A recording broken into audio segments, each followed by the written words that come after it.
stories, how you use them. T-minus 3, 2, 1, 0, and liftoff. Hello, hello, hello. Welcome to the Biz Doc Podcast. We have got some news that you can use. We also have a case study, doing a case study on Blue Apron. And as usual, I am joined here by the lovely and talented Kellyanne. She's pulling charts, asking questions, and filling in the blanks while I talk. So, grab a vault. Today I have the cucumber mint, the vault. Unlock your brain, listen up, see what you gain. All right. Stats. So we got some stats here before we get to Blue Ocean. I just said Blue Ocean. To the Blue Apron case study, where Blue Apron is singing the blues when you look at the financials, and we'll get to all that. But first, we have three things. First of all, are liberal arts in decline? You better believe they are. Second, do Google searches explain America? Well, let me tell you, I'm going to show you some that certainly do. And then, more bad stats for Disney? Yes, I did a Disney case study last week on Robert Iger 2.0, the return of the Jedi CEO, and I found even more stats to show how tough it is going to be for him, but also there's a moral of the story back there for you and me to take a look at. So first, let's go. Are liberal arts in decline? When I say liberal arts, I'm talking about college majors that fall under the liberal arts category. And Kellyanne, can we have the first chart? We do. Interesting.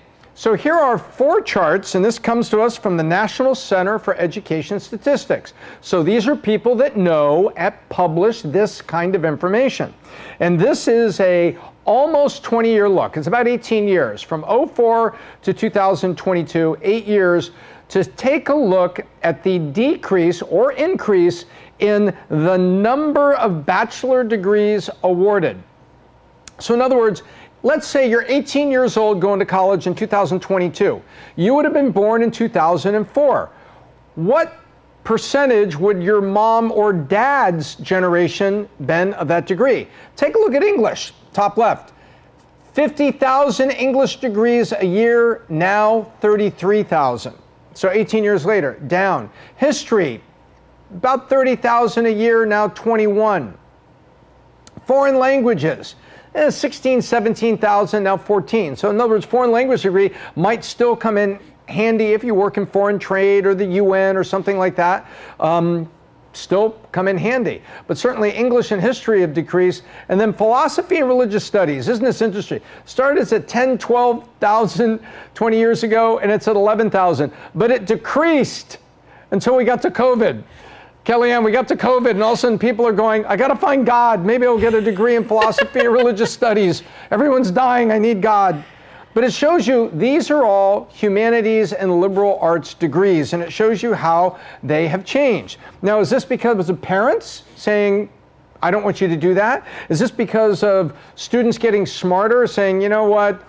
I'll get something else that maybe I could do something with as far as a career. Those are just kind of general study things. Go along for the party, study American history or something. Not that American history is bad, but a degree in American history, what do you do with it? Or there are just no jobs? Or is it D, all of the above, like the classic exam? You know, I think it's a little bit of that. So now, let's go take a look at broader categories of the share of the bachelor's degrees awarded. So there's four majors that we could see the difference over 18 years. Now let's go over those same 18 years and let's group those specifics into bigger buckets. Humanities is the purple line, which is English, philosophy, etc., liberal arts. Then engineering is the green line, comp sci, computer science, the blue line, and math is the orange line. So you've got STEM in the green, blue, and orange, and then you've got liberal arts across college, you know. And by the way, for those of you studying engineering, when you have to take general elective courses, humanities and English and philosophy, that is where you find the girls, usually, mostly girls, across campus.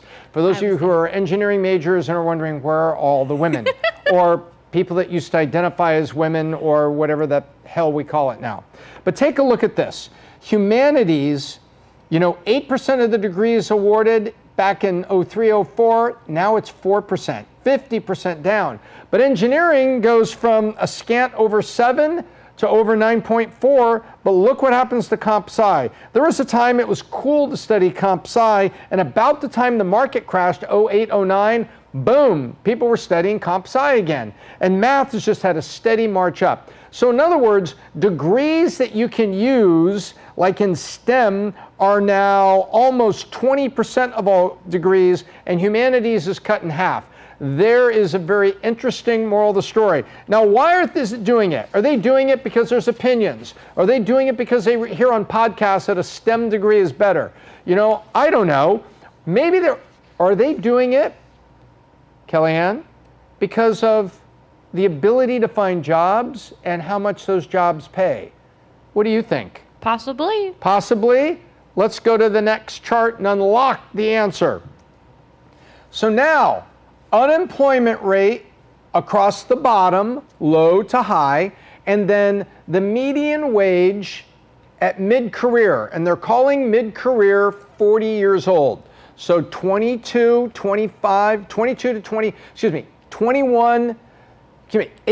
to 22 is where most people go to college. 22 to 25, you're locked into your first job, and then you go to 45 and 40, and then another 25 years to 65. So give or take 40, as I'm trying to do math in my head. Boy, I need more vault. This is mid-career. So mid-career, let's look up at the top. Engineering degrees, $120,000 a year, and then you look at the bottom, 3% unemployment. Interesting. Let's look at fine arts way out there. Fine arts, $62,000 a year, 12% unemployment rate. Fine arts lives in the humanities line. Why did the humanities line go down? It may have been parents giving encouragement. It also may have been students saying, I can't make jack with that degree, and there's a lot of people competing for very few jobs. In other words, there's a high unemployment rate in that. Kellyanne, what do you think of this? Not too long ago, you walked the halls of college and stepped out into other things. So, funny story, I was a double major in English and theology with a minor in art history. So my degrees, this could have been me. So in other words, you were studying to work on a nuclear sub. Yes, absolutely not. You don't want me on your nuclear sub. But thank God this isn't me, because now I work for a media company. I've been blessed and lucky enough that I get to use my knowledge that I learned in college for this job specifically. But I feel bad for all my classmates that were in my classes with me, majoring in history and art and theology. We're all the way at the bottom here. Yep. So you joined a growing media company and you're getting high-end skills. I would argue you're probably using your English skills and a degree in that direction, but the rest of the stuff, not so much. So you are living proof that if you get a degree in this to make a living, sometimes you have to go work in that. And there you have it, which I find is very interesting. The other thing is, why is it important to pick a major where you can actually get paid? Interesting. What kind of student loans you have? I currently have around, probably over now, $30,000 in debt left. So that's a car. You still have a car left. And wait, you were telling me you just here in the United States, October 2023, they just turned your payments back on. They turned off the deferred payments, so now I have to start making my student loan payments again.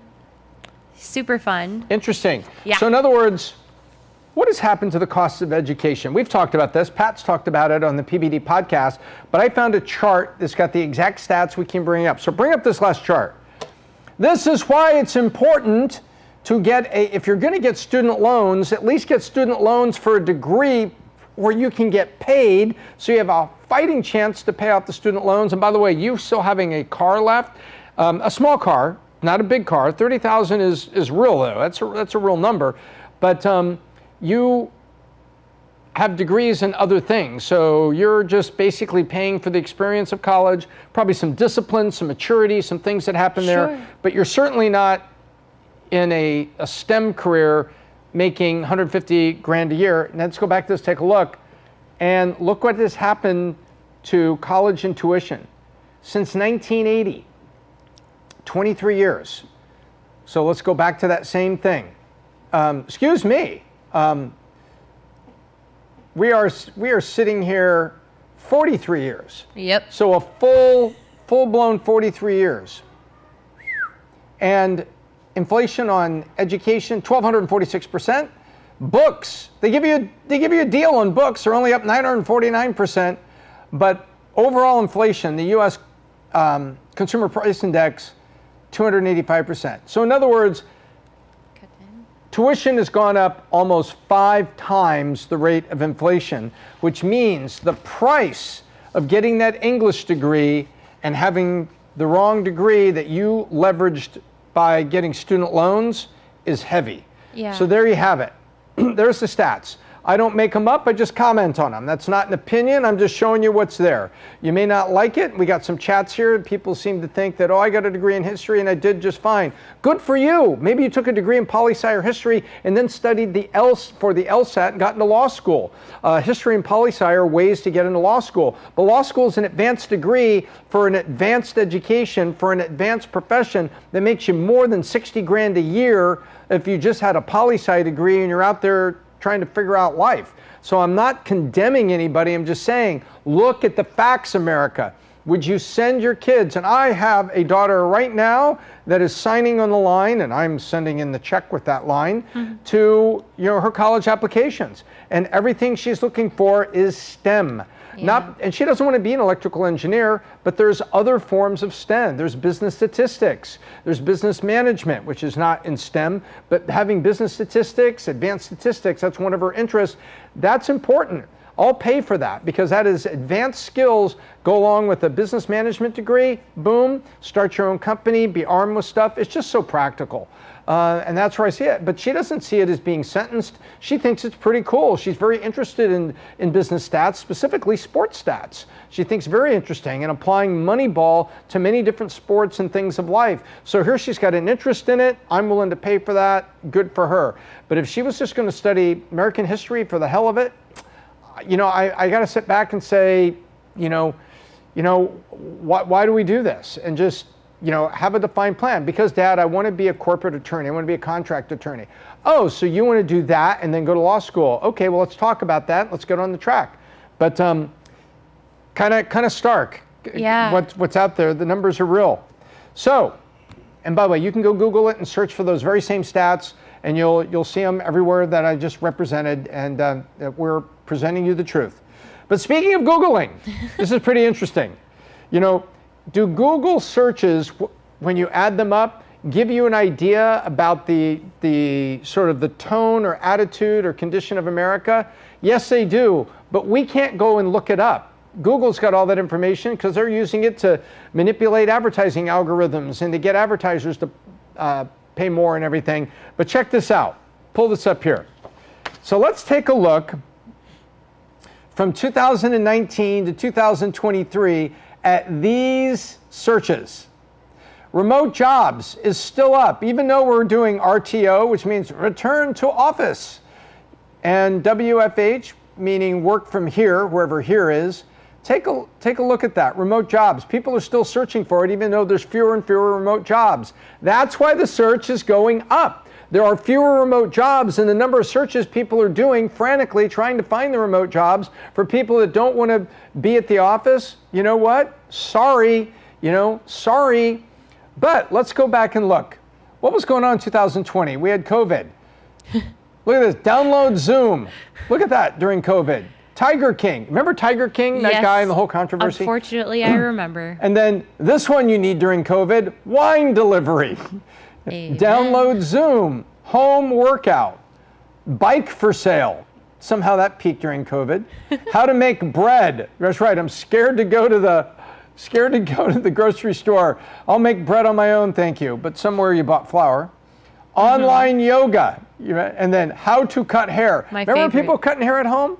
Bailey gave me a couple of haircuts at home because the barbershops were closed. Aww. Supercuts was closed. I was in Dallas, Texas, and there was this judge that locked everything up. And I can't touch you because da-da-da-da-da. Yeah. So, okay, so I got a couple of haircuts at home from Bailey. True story. Aww. But isn't that interesting that there's not much to do with those stats other than, sit back and find them interesting and see what exactly was going on in America. And then Google knows all that stuff, so Google knows how to maybe move the algorithms and charge more for keywords. Hey, move the cost per keyword up on how to cut hair and make people that are selling clippers on Amazon that get delivered to your door, pay more for that. That's probably what the Amazon people are doing. So last stop before we get to the Blue Apron case study that I'm really looking forward to is this. Check this out. I just did a case study on Disney. And I wish I had this to put in last week, but it stands by itself because it talks about, forecasting the future. The lesson for all of us, whenever you forecast for the future, like you're forecasting revenue, you're forecasting profit, because you think you're going to be able to give people raises, you think you're going to be able to buy another truck for your plumbing supply business, you think you're going to be able to buy more square footage for your mortgage business. Don't need more desks today for that one. But your forecast, it's not only you that gets to some place and says, damn it, my forecast was off. I wish I knew that the market was going to do this. Well, check this out. Disney had been saying that they would be anywhere from 215 to 245 million, so almost $250 million, subscribers for Disney Plus by October 24. In other words, set your watches 1 year from now, right before the election. But look at the actual number. The actual number goes up, and suddenly in February of 2023, just 5-6 months ago, Disney said it would no longer be providing subscriber targets. In other words, they were so wrong. They went to 164 on Disney Plus, and then they took a wallop and lost subscribers, and now they're at 146. This is not Hulu, this is Disney Plus. But take a look at this. Is there any reason not to believe the headlines when you say Bob Iger, Return of the Jedi CEO, has got his work cut out for him? In addition to all the stuff that he had that I talked about, rearranging the furniture that Bob Chapek rearranged for him, figuring out what he's going to do to pay the big number he owes Comcast for the last payment on Hulu, which is double-digit billions, and they said they're accelerating those discussions, to the, what else did he have? Oh, the streaming losses, how to make money in streaming losses. Oh, and he's still paying the interest on the debt that they took to buy the Fox library. So he's got all this going on, and this one was supposed to be profitable, so just let it go like the theme parks. Let it make money and go forward. But it takes a 10% hit on subscribers. Yowza! Actually, a little bit more than that. Yikes. There it is. And so if you don't think Bob Iger has got his work cut out from him, you're not paying attention. So there you have it. So I wish I had that last week, but it was just this week got released. Our good friends over at Charter had published this out. And I think they published it a week or so ago. But I finally saw it in their newsletter, and I was like, holy cow. And I knew this was real, but no one had put it into the extrapolation. I just thought that was a great image to share. But the lesson for you and me, whether you're having a t-shirt company in Berlin or you're running a technology company here in the United States, is this. You can make your forecast, but along the way, if something happens, you have to have a downside protection plan. Maybe that's money in savings. Maybe that's preparation to cut a few things at your business. I know it's always painful if it's people that you're cutting, but nonetheless, better have plan B, because if your forecast doesn't come true, other things come true, and what those other things are is you got to go figure out a plan B. So if you don't have a plan B, you got to go make a plan B. And now I'm going to head off to Studio B and get to my board and the case study on Blue Apron. Let's go. Okay, Studio B, hello. I found my board. Let me set my vault down right there. Loving that cucumber mint, man. Loving that cucumber mint. Anyway, this week, Blue Apron. It's been in the headlines, but why? Well, I'll tell you why. What has happened is the company has basically been sold in a couple parts, and Blue Apron, as it was originally conceived, the brand is still there, but it has been sold. The journey is basically over. It's in the hands of other companies. So let's talk about it. Blue Apron. The journey started where it began. It began in New York City with these three fellas. From left to right, Ilya Pappas, Matt Salzberg in the center, who was the CEO about the time it went public, and Matt Wadiak. August of 2012 in New York, they got together and said, you know what? What if we could send boxes of food to people with pre-measured spices and stuff, so all they have to do is open it and follow an easy-to-follow recipe card, and then that way they don't have to shop at the store and they can eat a balanced meal. Okay, now that's a very interesting idea that solves a need, but is it scalable? Does it make long-term customers who remain dedicated? Can it make long-term profitability? Don't know. Well, what we're about to find out is it didn't. Not to be a spoiler alert, but with what happened this week in the media and the headlines, you know what happened. So let's dive into it. They were venture funded. And venture funded, that means they went out and got money a little at a time. Series A, February 2013, was $3 million. Cumulative was $4 million because they had about $900,000 of their own that was in there. Then they went out, did a Series B, August of 13. Remember, it was founded in 2012, so they were quickly out raising money. 5 more for a total of 9. Then they did a Series C, you know, just a few months later, about 6-7 months later, from August, $50 million. And now they've raised $60 million, so now they've really raised money now, April of 14. Then they go out, ready for this, Series D, June of 15. So that is 1 year and 2 months later. 135 million raised, 184 million total, and ladies and gentlemen, they joined the Unicorn Club, a $2 billion valuation along with their Series D, 2,500 employees, most of them working in distribution centers, assembling the boxes of food and shipping them out, and all of that in 36 months. So 0 to a $2 billion valuation in 36 months. Well, wow, this is off to the races. But guess what? All these people that put in that $184 million and want to get their money back happens one of two ways. They're bought by a big company or we go public. So onward. More headlines, but suddenly not all the headlines are good. First of all, they go out, they spend a lot of that money to put a fulfillment center in New Jersey. Okay, so that's how you're getting it done for distributing. And then they do what I call moving the focus, broadening the focus. They launch Blue Apron wine. Well, that's a little bit different because now you need an adult signature to sign for it. And the food, you know, can be left on the porch with proper little refrigerator packs that are inside it. But nonetheless, they broaden it up a little bit. Then in 2016, oh my gosh, big article in BuzzFeed, later picked up by the rest of the media. They had health and safety issues reported at distribution center. They're handling food, they're shipping food. It's got to be good when it gets to you and me. And apparently they had some things. They said, hey, you know, we got to tighten it up a little bit. It's just because we're growing. They use growth as an excuse. Then June of 2017, they have the IPO. $300 million IPO. So it goes out priced at about $10 a share. And whoops, Brad Dickerson replaces Salzberg as CEO. Why am I mentioning that? You're about to find out. Then they go out for the IPO. And unlike IPOs where you get this pop of 20-25% a day, they were basically flat in the first day of trading. And that, I clipped that right off of, I believe, a CNBC. That's the actual headline going back June 29, 2017, about 6 years ago. Now, suddenly there's smoke from the kitchen. You like how I did that? 2018, in June of 18, a year after going public, they have lost 80% of their IPO value. And in Q2, they said, because remember, once you're public, you have a thing called earnings report, and you have to discuss and disclose material events. And they said, you know, our customers are down 24% quarter over quarter, orders down 23%. Uh-oh.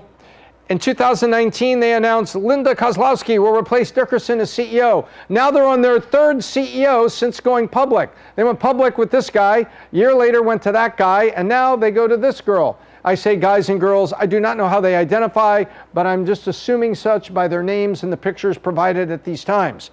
Then, 2020-22, revenue is bouncing around, but it's way down. I'm about to show you a chart. And the losses continue unabated. They never really became profitable and stayed profitable. Let's take a look. Not growing, not scaling. So here's 2015. Remember, they were raising all that money and they would go public in 2017. So go right here. Now, pretend that Biz Doc is covering up everything else here, okay? This was the decisions people were making when it went public. Oh my goodness, look at this. And look, they've just crossed over into profitable territory. Wait, there were some losses. Growing revenue with losses. Guess what? After the IPO, look where the revenue line is and the losses continued. So everybody's looking at this saying, wait a minute. Revenue can go down as long as you make a profit and you show that more EBITDA and more profit, but you don't have growth, you don't have scaling, and you're just doing this. And look at this. Total operating losses since 2015, 680 million bones. Not good. So there's the problem. You know, you never really had a long-term sustainable. Guess what they found out along this time? Right about here, they disclosed that a lot of people were one and done, and they would use it on a highly discounted coupon. So you would get a big discount. Hey, 30% off your first order on Blue Apron. People would order one or two and stop, which means that they never got to the point of being a profitable customer because they lost money on the first box they sent them because they sent it with a coupon to get them to try it. Then they get maybe a second box and then it's over. So unfortunately, they never got to sustained, repetitive customers that would generate profits. And then you saw they disclosed it quarter over quarter in 2018, right about here. They had announced, the number of customer orders is down 23% quarter over quarter. Ouch. So in other words, this suddenly makes sense. From the IPO all the way down here to today, where it's $12 a share. Now remember I told you the IPO was $10 a share. They did a 1-for-12 reverse stock split, which means 12 to 1 on this, divide that by 12, equals 1. The stock was barely $1, and they did a 12 to 1 stock split. Why? I've mentioned it in a couple of things that I covered about IPOs not too long ago, where I said that if your stock gets down and trades under $1 for too long, the NASDAQ or the NYSE, the major stock markets in the United States, will delist you. They'll say, you can't be public anymore. You're not showing enough sustained value, and your stock is too low to be traded. Guess what? It was so low that they had to do a 12 to 1 split to get it back to 12. But still, that represents 99% loss in terminal value since the beginning. So now what? Well, I'll show you. Here's what happens. That is a recipe for a garage sale. See what I did there? I'm really having fun with these headlines on this one. June. They sold in June of this year, 2023, sold their infrastructure to Fresh Realm, and they received $25 million and eliminated all debt. In other words, Fresh Realm paid the debt and took the distribution centers, all of the infrastructure, and the software. Incredible. So that's that. What do they have left? Customer list, recipes, other intellectual property. Then they do the 12 to 1 reverse stock split to avoid delisting. By the way, this was like 2 days apart, according to the information I found. Then they just sold now, as we're sitting here in late September, early October, they sold for $103 million to Wonder Group, which is a company founded by an entrepreneur, Mark Lohr, that says, we're going to redefining at-home dining and food delivery. Wait a minute. So in other words, this Mark Lohr guy is basically buying the customer list, other things go with it, what's left of the company for $103 million, as he's basically trying to do the same thing. Maybe he'll be more successful. There's an old joke in venture capital that said, did you know the first guy that invented a golf course went broke? Get the joke? There's golf courses everywhere and they're profitable, generally speaking. But the second guy is the guy that made it. Maybe this is the guy that makes it. But now Fresh Realm and Wonder own what's left of Blue Apron. You'll see the Blue Apron logo and brand still out there, but make no mistake, Wonder owns this part of it and Fresh Realm owns that part of it, and that's how they paid the debt, got out of town. So what are the lessons for you and me? This is a pretty sad story.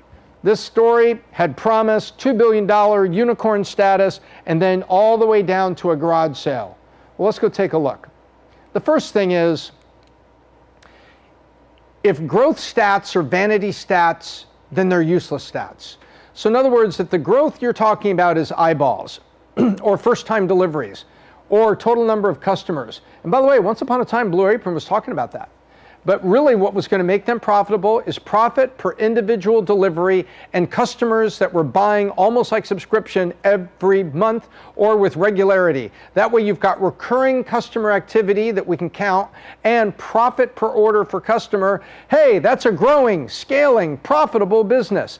But if your growth stats are vanity stats, they're useless. Second, venture valuations are opinions that must be proven. You may make it to a $2 billion valuation. That is an opinion of the last people that invested money in you who felt that that valuation along with their money gave them an acceptable percentage of your company. So if they said you were worth $1.9 billion, they put in $100 million. That means your value is now $2 billion, 1.9 plus the 100 you now have in your hand is 2. That would give them little more than 5% of the company. There you have it. But the value must be proven over time. By what? The 5-step fundamentals that always win. First, is it a growing business? These guys were growing up to a point and then it crashed. You see that? Second, do you have a proven product or service? They had a product or service, but it wasn't proven with the customer. Proven product is recurring. You buy Coke today, you buy a Coke on the weekend, you buy Coke next week at Costco. You're a returning Coca-Cola customer. Proven product and recurring customer. Then scaling gross margin and EBITDA. Do you make a profit on every one you sell? That's key. Now you may have a situation like, remember the old mobile phones? You could get a mobile phone for 99 bucks, but you're on a 2-year contract. So you're basically leasing it. Even though technically on day one they gave you the phone at a loss, but then you lease paid for it over time.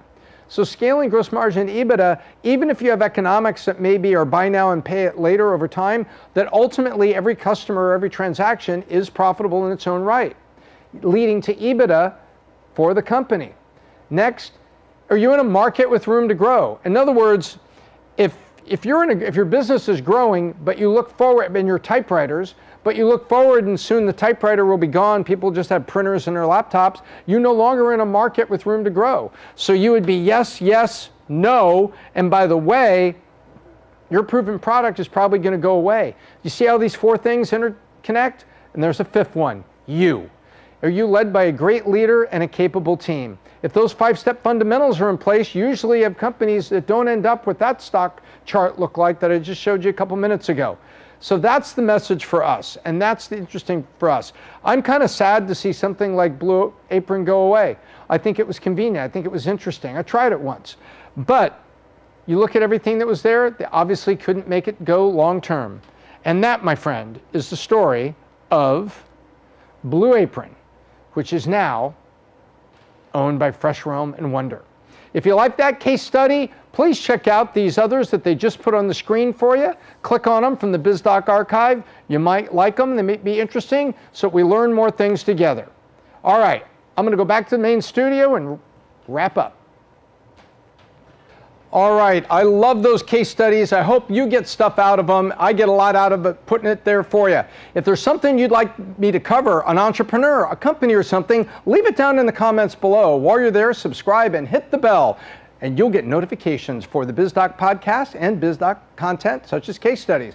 And if you want to try Vault, it's easy. Go to Amazon.com, watermelon, cucumber mint, black cherry, or coconut. Get yourself a case. Check it out. Unlock your brain.